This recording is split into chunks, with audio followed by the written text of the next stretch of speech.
Alright, hello everybody. Welcome back to the channel for another great video.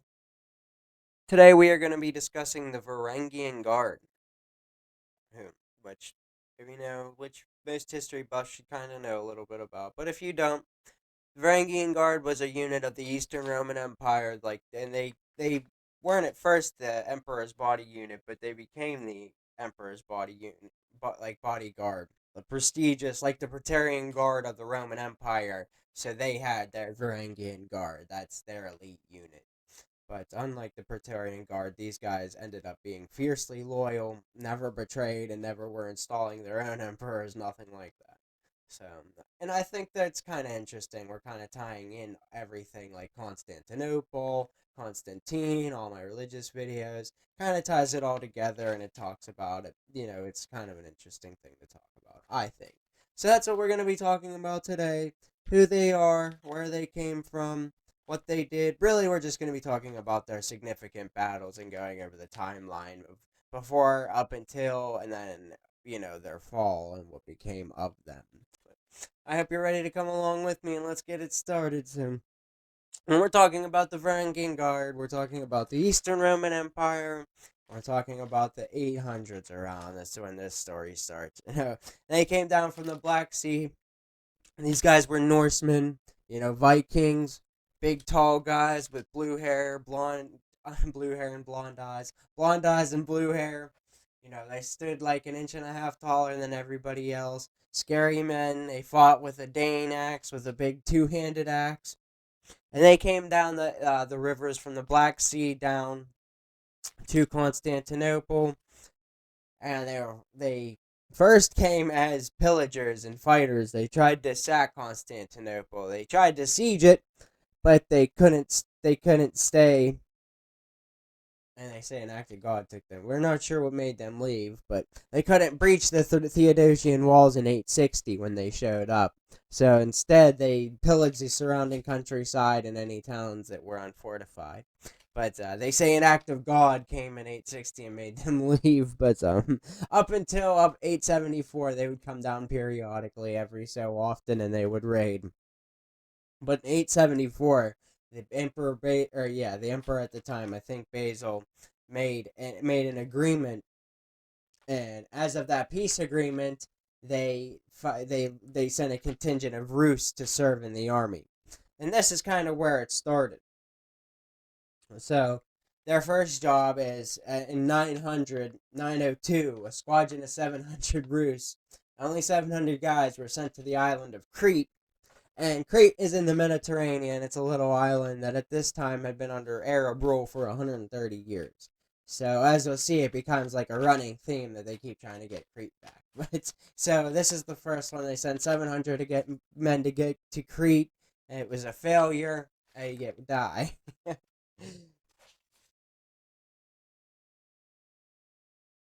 Next brings us to 936. And as I'm talking about it, these guys didn't just go on their own. They were a contingent of the army. And at this point, they weren't the emperor's bodyguard. They were just mercenaries and Rus that were serving as part of the treaty for the emperor. But in 936, they took the Italian campaign, the Italian expedition. And this was they were Norman's rebellion in southern Italy mainly. But also, well, they crushed those. So they show up and they crush the Norman rebels. But at this time, Sicily is also under Arab rule, and they try to get it back. They try to go over and get that back. But and Sicily is an island off at the boot of Italy, but they can't. They fail. But their main quest was to crush the Norman rebellion, and that they succeed at. So the W there. That brings us to 949, and they send for another Crete failure. So they don't send enough ships. This was another small force that goes and tries to take Crete. Again, a failure. They all die. Or they don't all die. Some of them die and then they retreat. Now this is in 955. This is where they start to make the name for themselves. In 955, there's the Syrian campaign against the Emir of Aleppo, which, as you know from my last video, if you know, no, in my last video, because it was kind of a thing that they're always fighting with the Persians. The Eastern Roman Empire was always fighting with their because the Persians always had an empire of their own. But at this time, it was the Emirate of Aleppo that they were fighting with. There was a campaign against him, and the Rus served as shock troops. Like I said, with their double Dane axes, they jumped the battlements and stormed the troops, and they broke the stalemate, leading to a victory. And this is where they start to make a name for themselves, as I said, as fierce warriors, tough, loyal, nobody ever surrendered or ran away. Brings us to the final Crete campaign, where finally they send enough men, 50,000 ships, not 50,000, not 50,000 Rus. No, there was units of them, but 50,000 troops and 300 ships, which there were three types of Varangian Guard, the Varangian Guard was just one type. There was the Marine Rus, the Land Rus, and then the Varangian, the City Rus. So those were the most elite, but the ones I'm talking about right now, they were at this point they didn't get to be the city personal bodyguard elite ones. So they're really just the Marines and the mercenary troops are the ones that are fighting because of the peace treaty. But as part of the Crete campaign, they finally take it, ending 130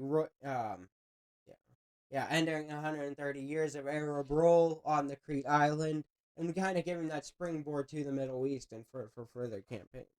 And that brings us to 988. This is kind of so. Whenever if you watch a video or you learn about them at all, it says 988 is when the Varangian Guard was established.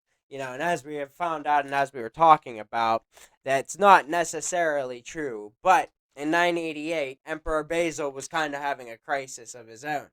He had two generals, Emperor Phobos, Emperor Phobos and Emperor Phobos, General Phobos and General Scleros were trying to overthrow Basil II and take his throne and dethrone him. So, in a kind of an act of desperation, he signs a treaty with Vladimir I of Kiev, and he sends 5,000 Rus down to be his personal bodyguard and crush the rebellion, which he does successfully. And this is where Basil swears and makes them his personal bodyguard and sets the precedent going forth for emperors to make these guys the bodyguard. Now these guys were so great for a couple different reasons. First, they were just like an inch and a half taller than everybody. They were like blonde haired, blue eyed, so they were just intimidating, and they were scary psychologically. Secondly, they were fiercely loyal. They had no ties, no family lived there. They didn't have their family. They had family back home that they could go back and visit. But as they were serving, they couldn't have no lands, no families, and they weren't Christian, so they didn't share religious ties either. So, because of those three reasons, they were fierce, they were loyal, and they fought like motherfuckers. They never surrendered. That's the third reason. They were ferocious fighters, never surrendered. Used as shock troops, always the first in, last out. Kind of like the Marines, though. They served in all capacities as well. They didn't just serve as soldiers. They served as Marines on boats. They filled any role that was needed of them, and they were elite, and they were exemplary and filled it to the best of their ability. So that's why they were kind of the best, and that's why they were chosen as the Emperor's bodyguard over all other units.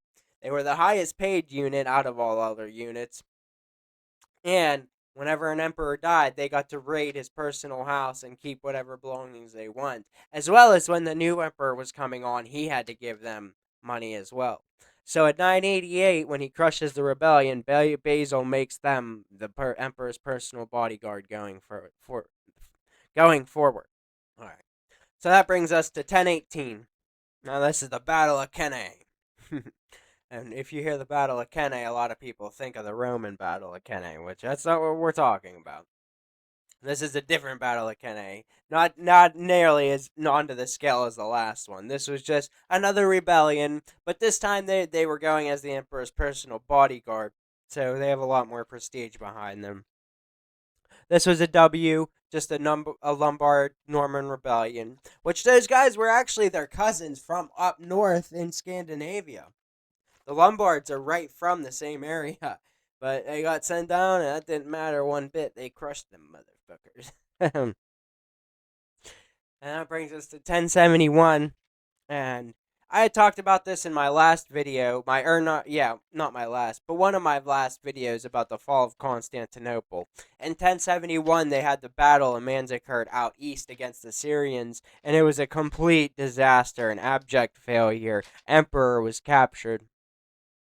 But, and I didn't even say this in that video, the Varangian Guard, the Emperor's personal bodyguard, fought in that battle, and they still made a name for themselves. It was one of the only positives to come out of the battle, as they fought to the last man. Not a single one of them retreated before the Emperor was captured. He was captured alive, but they literally, none of them retreated, none of them gave him up when the odds were stacked enormous and they all knew they were going to die. And they had a chance to surrender. They chose not to. They died to a man defending their emperor, which gave them the loyalty that gave them which they had loyalty before, but it was like an era of loyalty.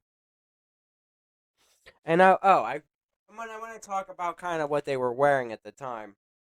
And we're gonna put video. I took my own video, and it's gonna be rolling as the video goes, showing you what these guys look like. Metal, male of the time. Male armor, metal. A Norse helmet's a conical helmet with a nose guard, and it had a coif, which is like a metal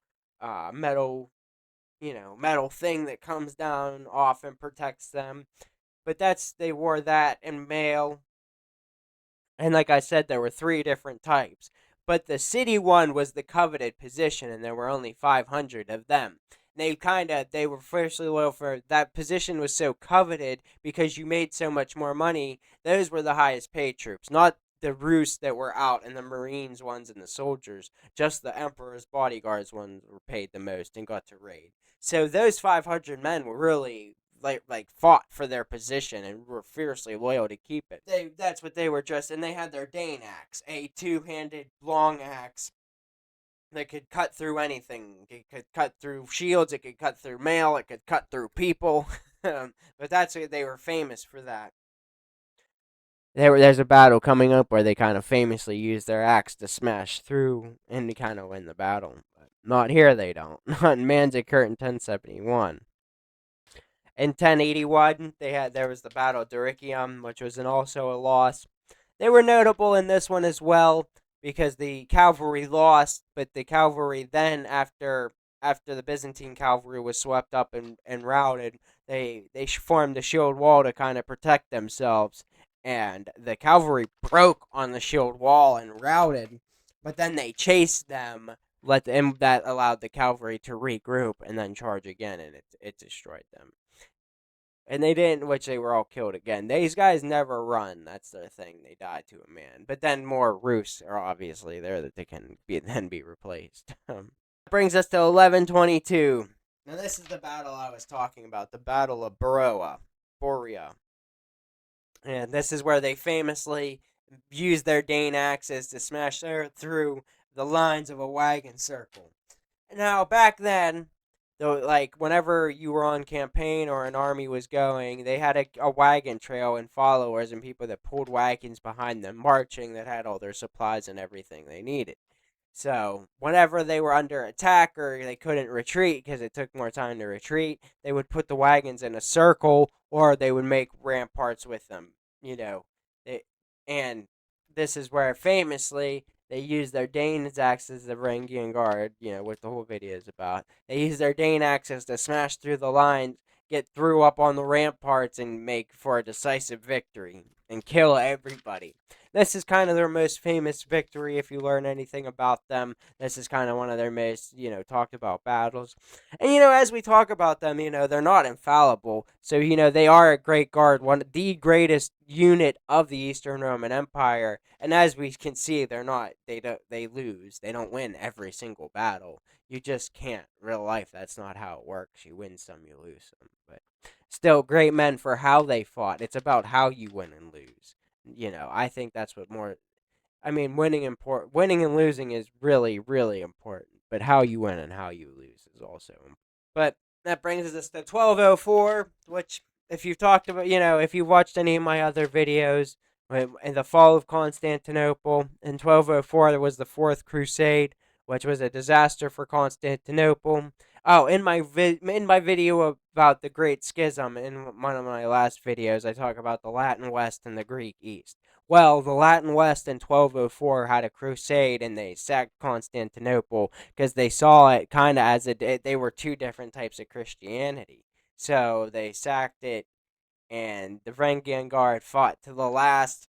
They were ferociously fighting, but they were like a lot. And this is where most of them were wiped out. There was like one contingent left that was rolled up into the Latin Empire that that formed after Constantinople fell until 1453, when the last vestiges were seen fighting on the walls.